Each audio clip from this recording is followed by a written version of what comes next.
Buenos días. Nosotros vamos a hablar acerca de la electrocoagulación. Los integrantes del grupo son María Camila Gutiérrez Bermúdez, María Alejandra Rincón Jurado, Hugo Alejandro Ramos Ospina y María Paula Gutiérrez Franco. A modo de introducción, se estima que el equivalente a una sexta parte de la población mundial no tiene garantizado el acceso al agua potable. En cuanto a los países en desarrollo, un 11% se utiliza para fines domésticos, un 59% para la industria y un 30% para la agricultura, mientras que por la otra parte, los países en vía de desarrollo, un 8% se usa de modo doméstico, un 10% para la industria y un 82% para la agricultura. En los países en desarrollo, un 70% de los desechos industriales se vierten al agua sin tratamiento alguno y más del 80% de los residuos peligrosos del mundo son producidos por los Estados Unidos y otros países industrializados. Debido a esto, Estados Unidos y la Unión Europea se vieron en la necesidad de tratar sus aguas residuales para evitar o controlar la contaminación de su recurso hídrico.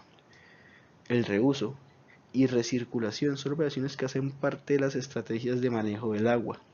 Sin embargo, es necesario realizar tratamientos a los efluentes, los cuales deben tener una alta eficiencia, bajos costos y adicionalmente traer ventajas ambientales. Hoy en día existen una serie de tecnologías emergentes que están basadas en la electroquímica y que actualmente se presentan como una alternativa que ofrece ventajas competitivas frente a las tecnologías usadas tradicionalmente. En cuanto a la historia y evolución de la electrocoagulación, en 1888 se efectuó el primer ensayo reportado en Londres por Webster. En 1893, Wolf electrolizó una solución concentrada de sal para poder producir cloro y soda cáustica, que eran utilizados para esterilizar aguas negras en Brewster, Nueva York. En 1906 se otorgó la primera patente en los Estados Unidos. En 1914, en Nueva York, se utilizó una modificación del proceso Webster llamado Landreth. En este, se añade cal para mejorar la conductividad del electrolito. En 1947, la Unión Soviética utilizó el proceso con electrodos de hierro para formar óxido ferroso, obteniendo remociones del 70 al 80% para la DBO. En 1958, el profesor Mendía de la Universidad de Nápoles utilizó esa técnica para poder desinfectar las aguas negras de ciudades costeras. En fechas más recientes, durante las dos últimas décadas, se han reportado trabajos en donde se utiliza el proceso para remover partículas dispersas de aceite, grasa y petróleo en el tratamiento de aguas residuales provenientes de procesos de electroplateado, textiles y en procesos de potabilización del agua misma, entre otros. Aunque la electrocoagulación no es una tecnología nueva, esta ha sido poco estudiada y desarrollada. Pese a esto, ha logrado alcanzar un aprovechamiento comercial importante, tanto así que hoy en día compite con las tecnologías convencionales presentes en el mercado. Esta es un proceso en el cual son desestabilizadas las partículas de contaminantes que se encuentran suspendidas, emulsionadas o disueltas en un medio acuoso, induciendo corriente eléctrica en el agua a través de placas metálicas paralelas de diversos materiales, siendo el hierro y el aluminio los más utilizados. En la presente imagen de la diapositiva se encuentra una representación gráfica de un sistema de electrocoagulación que cuenta con un ánodo de aluminio y un cátodo de hierro. En esta representación, la corriente eléctrica proporciona la fuerza electromotriz que provoca una serie de reacciones químicas cuyo resultado final es la estabilidad de las moléculas contaminantes. Cuando esto ocurre, los contaminantes forman componentes hidrofóbicos que se precipitan o flotan, facilitando su remoción por algún método de separación secundario. Una de las principales aplicaciones de la electrocoagulación es para el tratamiento de aguas residuales, provenientes de fuentes domésticas o de diferentes industrias como la metalúrgica, alimentaria y textil. Del mismo modo, la electrocoagulación es usada para la potabilización de aguas y tiene un porcentaje de 99% de destrucción de microorganismos presentes en el agua. Todo esto gracias al paso de la corriente eléctrica en el agua tratada. La electrocoagulación tiene una cierta cantidad de ventajas y desventajas. Dentro de las ventajas se encuentran que genera lodos más compactos y en menor cantidad, lo que involucra menor problemática de disposición de estos lodos. A su vez, el paso de la corriente eléctrica favorece el movimiento de las partículas de contaminante más pequeñas, incrementando la coagulación. Finalmente, los contaminantes son arrastrados por las burbujas a la superficie del agua tratada, donde pueden ser removidas con mayor facilidad. En cuanto a las desventajas, los lodos contienen altas concentraciones de hierro y aluminio, dependiendo del material del electrodo de sacrificio utilizado. Otra desventaja es que el óxido formado en el ánodo puede, en muchos casos, formar una capa que impide el paso de la corriente eléctrica, disminuyendo de esta forma la eficiencia del proceso. La electrocoagulación se divide en 3 etapas. En la primera etapa es donde se forma el coagulante por oxidación electrolítica del metal del ánodo. Este coagulante es formado in situ mediante las reacciones dadas por la disolución de iones del metal del electrodo de sacrificio. ¿Pero qué es el electrodo de sacrificio? Este es un ánodo que provee iones metálicos mediante la disolución de la placa metálica que lo posee. La siguiente etapa es la desestabilización de los contaminantes y emulsiones. En esta etapa, los iones metálicos producidos anteriormente desestabilizan, es decir, neutralizan las cargas que poseen las partículas contaminantes en el agua. Finalmente, se forman los flóculos por agregación de partículas del contaminante o absorción de estas en el coagulante. En esta etapa se forman los agregados de los contaminantes e iniciando así el proceso de coagulación. Los iones que proveen los electrodos eliminan los contaminantes por reacciones químicas y precipitación o mediante procesos físicos de agregación de coloides que dependiendo de su densidad pueden flotar o precipitar.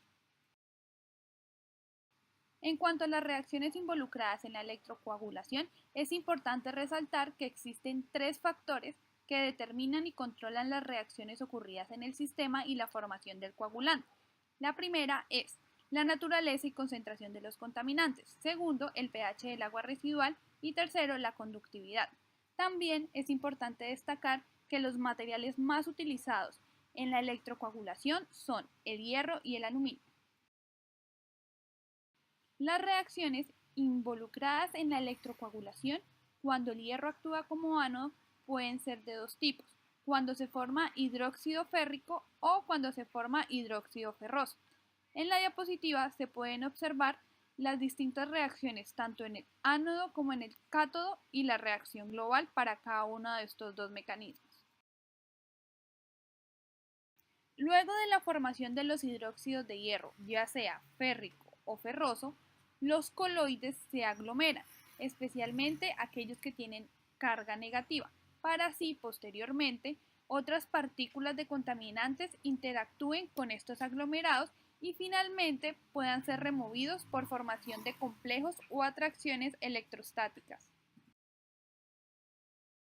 En cuanto a las reacciones involucradas en la electrocoagulación, cuando el aluminio actúa como ánodo, en la pantalla se pueden observar las reacciones tanto en el ánodo como en el cátodo y se puede también determinar que los iones de aluminio en combinación con los hidroxilo reaccionan para formar algunas especies como monoméricas y poliméricas.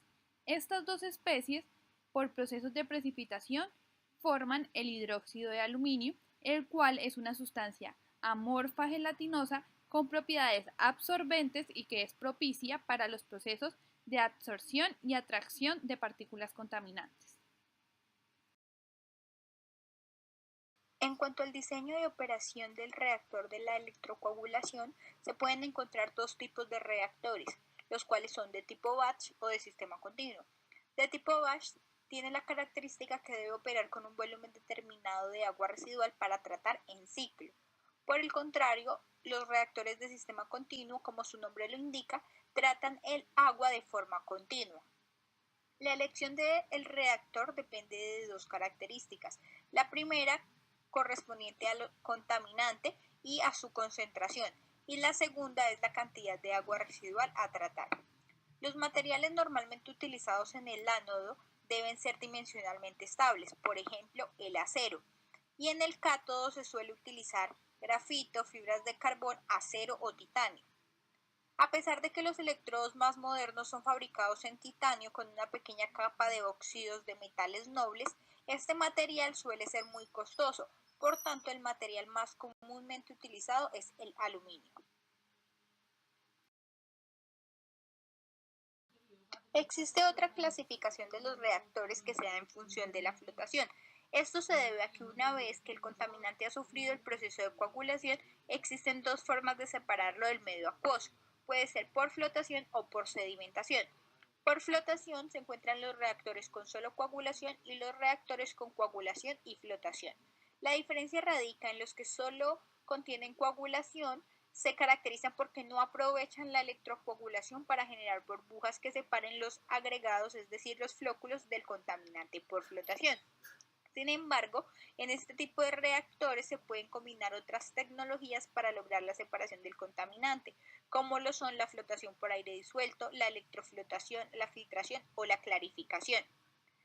Sin embargo, los reactores con coagulación y flotación son los que sí aprovechan las burbujas generadas para realizar la flotación de los agregados del contaminante. Por otro lado, la técnica de por sedimentación es la que se utiliza más en la actualidad. Esto se debe a que la densidad de corriente empleada en el reactor determina la cantidad de burbujas generadas. Es decir, se presentan dos casos en los que se da la sedimentación o la floculación. La sedimentación se da cuando a bajas corrientes, por ende se producen bajas densidades de burbujas, lo que genera un bajo flujo de momento hacia arriba. Entonces esto hace que predomine la sedimentación sobre la flotación. El otro caso es cuando se aumenta la corriente, por tanto la densidad de las burbujas también lo hace y se resulta en un aumento del flujo de momento hacia arriba, lo que hace que se favorezca la flotación de las partículas contaminantes por encima de la sedimentación. Adicional se encuentran otros reactores como lo son el reactor de tipo filtro prensa o el reactor de electrodo cilíndrico rotativo. El reactor filtro prensa está constituido por un par de marcos, uno de ellos soporta el ánodo y otro soporta el cátodo en forma de placas, de manera que se acopla para formar una cámara, como se observa en la figura de la parte izquierda de la imagen. El siguiente reactor, que es de electrodo cilíndrico rotativo, se caracteriza porque el cátodo gira en el centro de la celda y el ánodo se encuentra fijo. En ambos casos, la disposición de sus elementos permite que sean de operación sencilla. Existen factores que afectan la electrocoagulación, los cuales son cuatro: el pH, la densidad de corriente, la conductividad y la temperatura. Por un lado, el pH influye sobre la eficiencia de la corriente en el proceso de la solubilidad del metal para formar el hidróxido. Se ha observado que en diferentes investigaciones el pH varía durante el proceso de la coagulación y esta variación depende de tres aspectos: la naturaleza del contaminante, el material de los electrodos y el pH del agua a tratar. Se puede estimar que el pH aumenta en aguas residuales ácidas, dado que este efecto se considera una consecuencia del hidrógeno molecular que se origina en el cátodo. Asimismo, el pH disminuye en aguas residuales alcalinas. En términos generales, se ha demostrado que las mejores remociones se han hecho con valores de pH cercanos a 7. La siguiente característica que influye en la electrocoagulación es la densidad de corriente. A mayor densidad de corriente hay mayor eficiencia de remoción y mayor consumo de energía. Ese suministro de energía se caracteriza porque determina la cantidad de iones de aluminio 3+ o hierros 2+ liberados por los respectivos electrodos. Esta variable es una de las variables eléctricas con mayor influencia en la remoción del contaminante de un agua residual, dado que está ligada a factores económicos. La conductividad a su vez también es un factor que afecta a la electrocoagulación, dado que a medida que esta aumenta se aumenta la densidad de corriente y se ha demostrado que la adición de algunos electrolitos como cloruro de sodio generan un aumento en la conductividad. Cuando se mantiene constante el voltaje alimentando a la celda de electrocoagulación y adicionalmente se genera un incremento en la conductividad, se produce una disminución del voltaje aplicado. La última característica que influye o factor que influye en la electrocoagulación es la temperatura. Es importante resaltar que la eficiencia de remoción aumenta cuando se alcanzan temperaturas cerca de los 60 grados centígrados.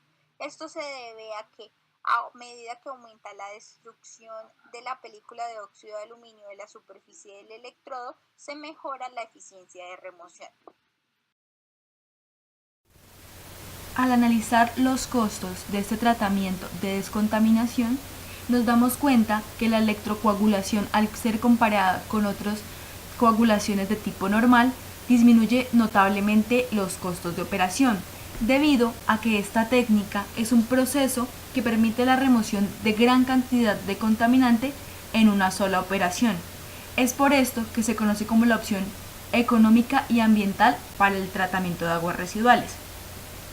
Asimismo, estos costos dependen de diferentes factores, como lo son el caudal a tratar, la naturaleza del agua residual, los contaminantes a ser removidos y por último, la región o localidad donde se llevará a cabo esta descontaminación. A la hora de evaluar los costos de este tipo de tratamientos, fue importante ver la variación de la electrocoagulación con los demás coagulantes normales. Es por esto que se realizó una comparación en donde para ambos procesos se descontaminaba 1.500.000 galones por año, es decir, 5 galones por mes de agua residual con grasas y aceites y sólidos suspendidos totales, en donde la coagulación química requería capital y costos mayores y por el contrario la electrocoagulación capital y costos menores, debido a que para descontaminar esto la electrocoagulación requería $1.500, que por el contrario la coagulación química $43.500, lo cual es mucho más. También nos dimos cuenta que al comparar la electrocoagulación con una coagulación con alumbre es mucho más económico, debido a que la electrocoagulación produce un 83% menos volumen de lodos, lo cual se denota en la disminución de precios de transporte y disposición final de los lodos. También los costos dependen de la densidad de la corriente, ya que depende del electrodo que se vaya a utilizar para esta técnica. Para concluir, tenemos que la electrocoagulación es una técnica actualmente empleada para eliminar los contaminantes de aguas residuales, ya que posee gran potencial de remoción en diversos contaminantes. Aunque esta técnica es conocida hace ya algunas décadas y aplicada en muchos casos, es aún tema de investigación y experimentación. Es por eso que actualmente se sigue investigando sobre esta técnica, debido a que tiene potencialidades en la aplicación, facilidad de manejo y operación, versatilidad y adaptabilidad a diferentes procesos y además posee ventajas ambientales y económicas. También los costos de montaje y operación son fundamentales en la aplicación de esta tecnología. Debido a esto se requiere de un estudio previo y análisis minucioso de los aspectos técnicos y económicos del proceso. La investigación que se realice en un futuro de este proceso de electrocoagulación tendrá como antecedentes las revisiones y los experimentos que se hayan estructurado para alcanzar su objetivo, la optimización de la tecnología y de las alternativas en el aprovechamiento de las mismas.